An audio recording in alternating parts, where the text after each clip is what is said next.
Hello दोस्तों, आइए जानते हैं बजट के बारे में। आज इस वीडियो में मैं आपको बजट के बारे में बताने वाला हूँ। बजट आज जो हमारे 1 फरवरी 2021 को बजट 2021-22 जो पेश किया गया है, इसके बारे में प्रमुख बातें आज मैं आपको बताने वाला हूँ। इससे पहले मैं आपको बजट के बारे में कुछ इंपॉर्टेंट बातें, जो ऐतिहासिक बातें हैं इसकी, और जो स्टैटिक क्वेश्चन के जो पार्ट होते हैं उसके बारे में बताता हूँ। भारत में बजट होने का जो इतिहास है 150 वर्ष से भी पुराना है। बजट शब्द की उत्पत्ति फ्रेंच भाषा के लैटिन शब्द बुल्गा से हुई, जिसका अर्थ है चमड़े का थैला। बुल्गा से फ्रांसीसी शब्द बॉगेट की उत्पत्ति हुई, जिसके बाद अंग्रेजी शब्द बॉगेट अस्तित्व में आया। इससे बजट शब्द बना। यानी बेसिकली जो बजट शब्द है वो फ्रेंच भाषा के लैटिन शब्द से आया है, बुल्गा से, जिसका अर्थ चमड़े का थैला था। जी हाँ दोस्तों, क्योंकि थैले में, चमड़े के थैले में ही बजट को पेश किया जाता था। बजट का जो लेखा जोखा होता था वो बजट का चमड़े के थैले में ही लाया जाता था, इसलिए उसे वहाँ से उठाया गया है। बजट के बारे में और थोड़ी महत्वपूर्ण जानकारी लेते हैं। इसमें 7 अप्रैल 1860 को देश का पहला बजट ब्रिटिश सरकार के वित्त मंत्री जेम्स विलियमसन ने पेश किया था। भारतीय गणतंत्र की स्थापना के बाद पहला बजट 28 फरवरी 1950 को जॉन मथाई ने पेश किया था। ये इस बजट में योजना आयोग की स्थापना का वर्णन किया जाता है। योजना आयोग के अंतर्गत ही पंचवर्षीय योजना आया करती थी। जो 5 वर्षों के लिए जो योजना आया करती थी, हमारी 5 ईयर्स प्लानिंग जो थी, वो इसी के अंतर्गत लाया गया था, जो 1 जनवरी 2015 को नीति आयोग में परिवर्तित कर दी गई हैं। सी डी देशमुख वित्त मंत्री होने के साथ साथ रिजर्व बैंक के पहले भारतीय गवर्नर भी थे, जिन्होंने 1951-52 में अंतरिम बजट पेश किया था। 1955 से 56 से बजट जो है पेपर हिंदी में भी पेश किए जाने लगे। उससे पहले दोस्तों ये इंग्लिश में ही आया करता था, उसके बाद से ही हमने हिंदी में भी लाने लगे इसको। और आगे जानते हैं इसके बारे में और कुछ इंपॉर्टेंट फैक्ट्स। यानी कि मोरारजी देसाई ने अब तक सर्वाधिक 10 बार बजट पेश किया है। 6 बार वित्त मंत्री रहते हुए और 4 बार उप प्रधानमंत्री रहते हुए उन्होंने ऐसा अपना काम किया था। उन्होंने जन्मदिन पर भी बजट पेश करने वाले एकमात्र मंत्री हमारे देश के। बजट छपने के लिए भेजे जाने से पहले वित्त मंत्रालय में हलवा खाने की रस्म निभाई जाती है।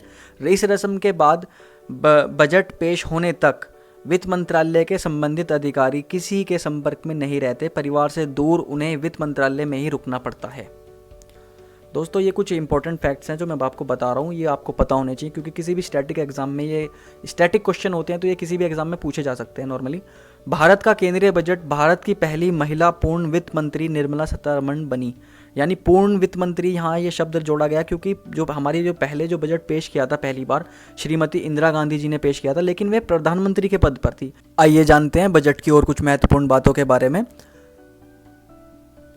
बजट इस बार जो पेश किया गया हमारे देश के अंदर, वो पेपरलेस बजट पेश किया गया है। जी हाँ दोस्तों, ये बहुत बड़ी बात है कि हमारे देश के अंदर पेपरलेस बजट, यानी डिजिटल, एक तरह से कहा जाएगा, डिजिटल बजट पेश किया गया है। इतिहास में पहली बार ऐसा होगा, 2021 के अंदर यह कार्य किया गया है।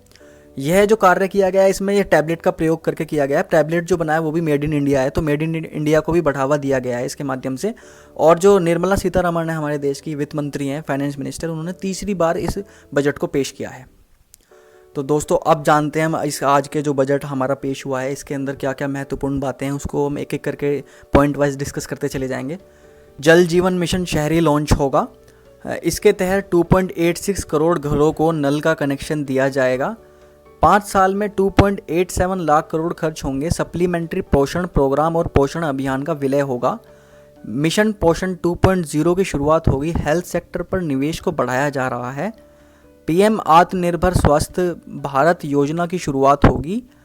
6 साल में 64,180 करोड़ रुपए खर्च होंगे। 17 नए पब्लिक हेल्थ केयर यूनिट शुरू होंगे। देश में 75,000 नए हेल्थ सेंटर बनाए जाएंगे। 602 ब्लॉक में क्रिटिकल केयर अस्पताल बनाए जाएंगे। 11,41,676 करोड़ रुपए स्वच्छ भारत 2.0 अर्बन पर खर्च होंगे। कोविड वैक्सीन के लिए 35,000 करोड़ दिए जाएंगे। National nursing and midwifery commission का निर्माण किया जाएगा।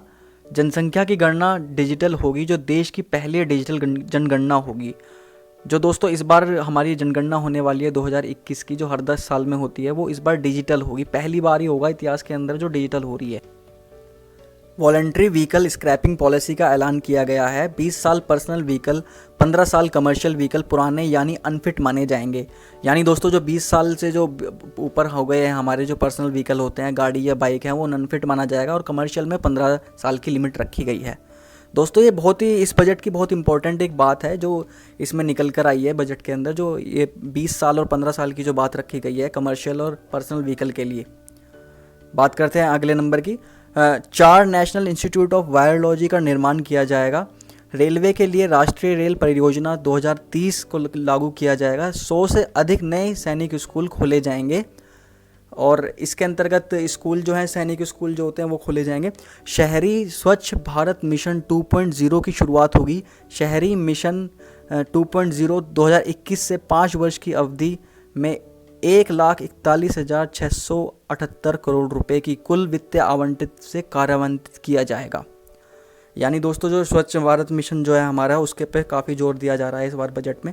वायु प्रदूषण पे भी काफ़ी इस बार बताया गया। वायु प्रदूषण को कंट्रोल करने के लिए भी, वायु प्रदूषण की बढ़ती समस्या से निपटने के लिए 10 लाख से अधिक आबादी वाले 42 शहरी केंद्रों में 2,217 करोड़ रुपए का दिया गया है इस बजट के अंदर। यानी कि वायु प्रदूषण के बारे में भी सोचा गया है। मेगा इन्वेस्टमेंट टेक्सटाइल पार्क की स्कीम लॉन्च होगी। 7 टेक्सटाइल पार्क 3 साल में बनाएंगे।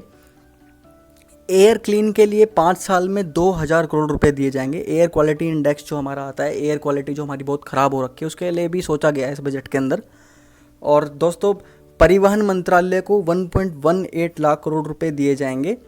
मेट्रो के लिए 11,000 करोड़ रुपए का प्रस्ताव। 2 तरह की मेट्रो सेवा शुरू होंगी, मेट्रो लाइट और मेटोनिया सेवा। दोस्तों इस बजट की कुछ इम्पॉर्टेंट बातें मैंने आपको इस वीडियो के अंदर बताई हैं। सारी तो कवर नहीं की जा सकती, लेकिन कुछ जो इम्पोर्टेंट बातें, जैसे कि ये व्हीकल स्क्रैपिंग पॉलिसी आ गई है जो वो डिस्कस की है मैंने। और जो इसके अंदर वायु प्रदूषण जो है उसको भी काफ़ी लिया गया है, उसके बारे में भी, कोविड वैक्सीन के बारे में भी डिस्कस किया गया है।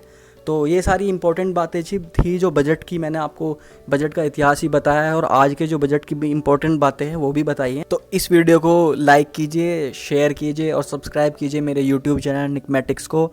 और दोस्तों मैं कंटेंट ऐसे ही बनाता रहूँगा, अच्छा कंटेंट आपके पास तक आता रहेगा, तो सपोर्ट ज़रूर कीजिए दोस्तों, शेयर कीजिए ज़्यादा से ज़्यादा और सब्सक्राइब कीजिए मेरे चैनल निकमेटिक्स को। थैंक यू दोस्तों।